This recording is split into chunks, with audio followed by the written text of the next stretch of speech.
Hello everyone, welcome back to our emergency medicine channel. This is Dr. Neelam here. Today we'll be talking about aortic dissection.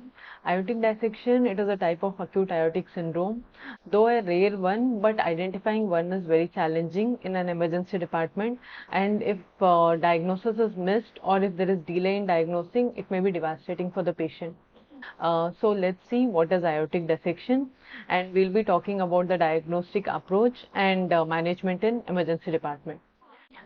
So what is aortic dissection? It is a progressive tear in the intimal layer of the aorta wherein blood surges through the tear and creating a new false channel and separating the medial layer from the outer layer of the aorta. Next, coming to the classification, there are various classification systems, but most commonly used is the Stanford one, which gives based on two types, that is type A and type B. Type A, it basically involves the ascending aorta and regardless of the site of the primary intimal tear. Type B, it involves the aorta beyond the left subclavian artery, as seen here. Type A and type B. Here type B, it involves beyond the left subclavian artery, and the DBK gives into three types, that is type 1, it basically originates in the ascending aorta and it may extend distally thereon. Type 2, it basically originates and is limited to the ascending aorta, and the type 3, it begins in the descending aorta and may progress distally, and if it is limited above the diaphragm, it is given as type 3A, and if it is extended below the diaphragm, it is given as type 3B. And next is the Swenson's classification system. It basically defines 5 types of acute aortic syndromes. In the 5 types are, the first one is wherein it gives classic dissection with true and false lumen. Then second one, it is in which there is intramural hematoma or hemorrhage.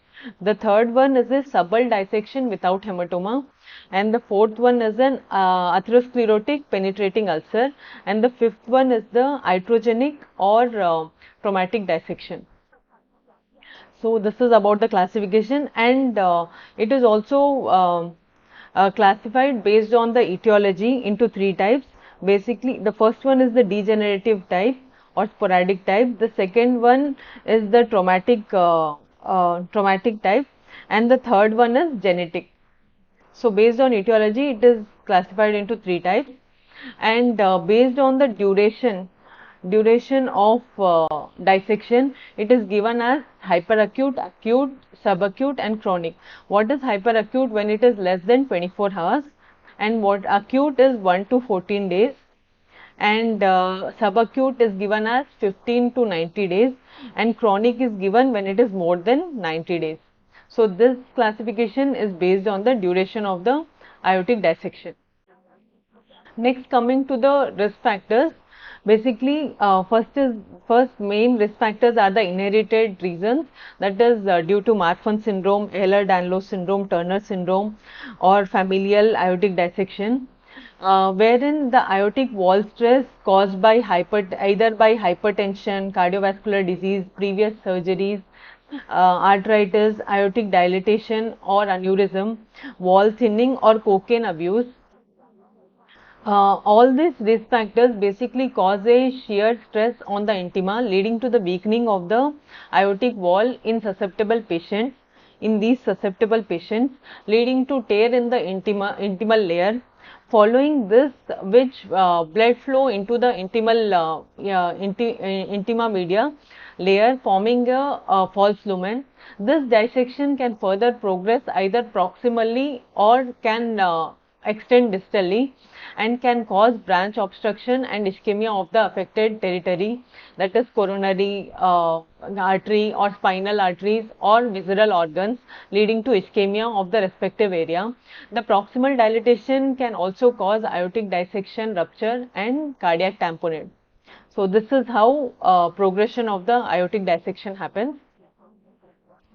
Next, coming to history, patient may specifically complain of, the main complaint would be pain, which would be excruciating, abrupt, severe onset, sharp, and patient may be telling the pain may be tearing or ripping types.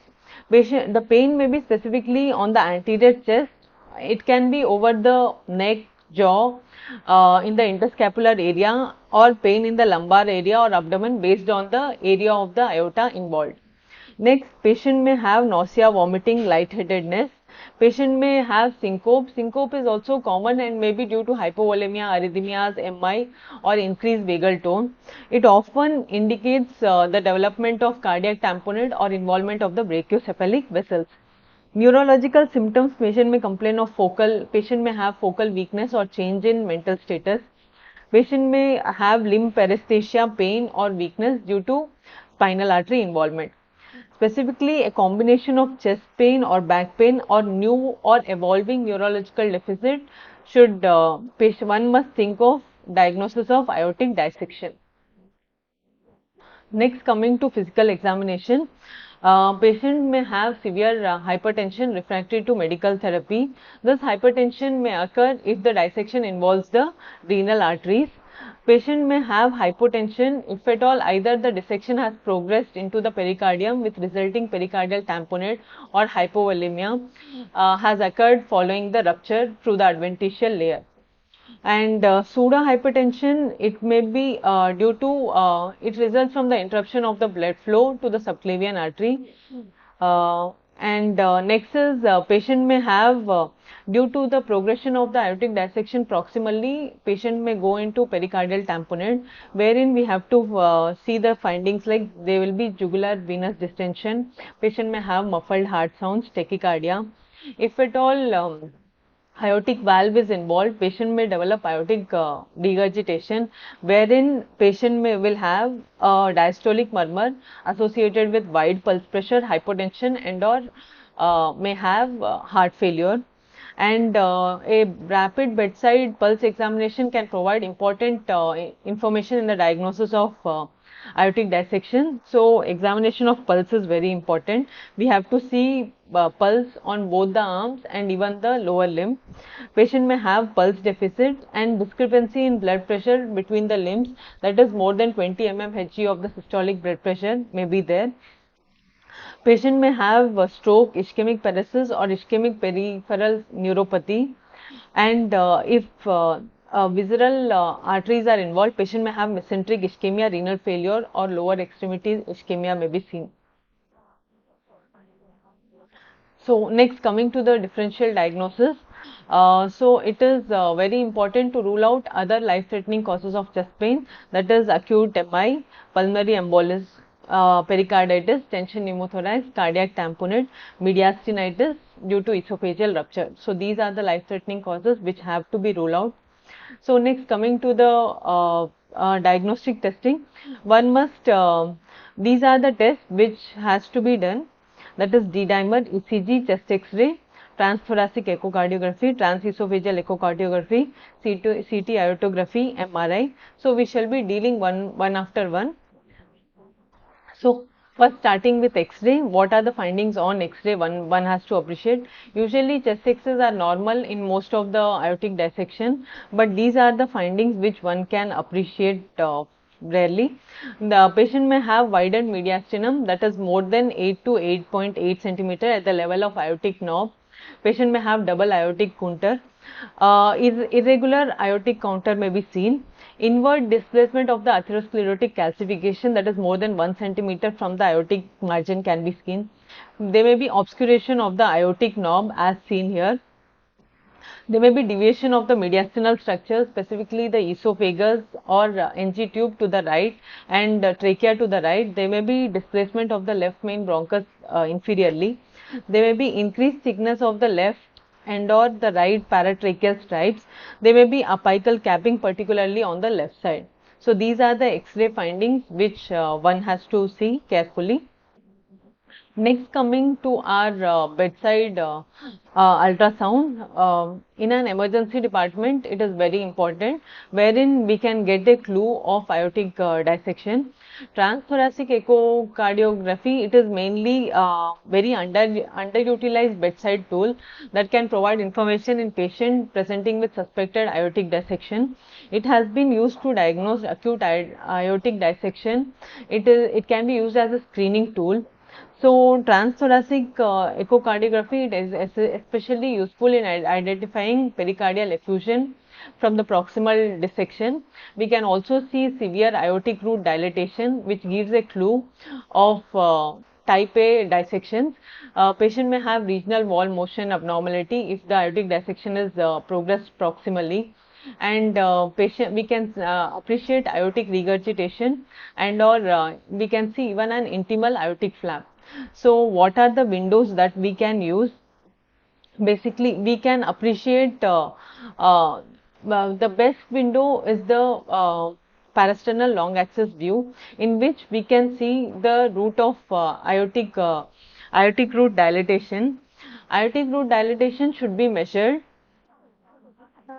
It should be measured from outside wall to the inside wall at its widest point visible during diastole, usually across the sinuses of Valsalva. Measurement less than 4 centimeter, less than 4 centimeter is considered to be normal. 4 to 4.5 centimeter is borderline, and more than 4.5 centimeter, if it is more than 4.5 centimeter, most likely patient is suggested to have aneurysm.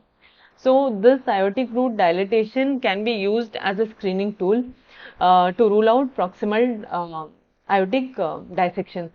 So for further visualization of the intimal flap, we can use our parasternal long axis view. We can use the other views such as suprasternal view, and to rule out in case of the abdominal aortic dissection, we can rule out by screening throughout the aorta which is visible. Intimal flap that would generally appear like an hyperechoic linear structure within the aortic lumen, and that generally moves with each heartbeat. This has to be appreciated in each of these windows. We have to try and screen throughout the aorta, and try to find out the intimal flap. If at all intimal flap is not appreciated, in that case we have to we can just see the aortic root measurement, we can see to just rule out in case, and further evaluate based on the other investigations. So this is the image wherein this is a suprasternal view of the aortic arch, wherein an intimal flap is appreciated, and these are the other views wherein in the aorta intimal flap is appreciated. Further regarding aortic dissection, we'll be covering in the next video. Please do subscribe if you have not subscribed my channel, and stay tuned for more such videos which will be helpful.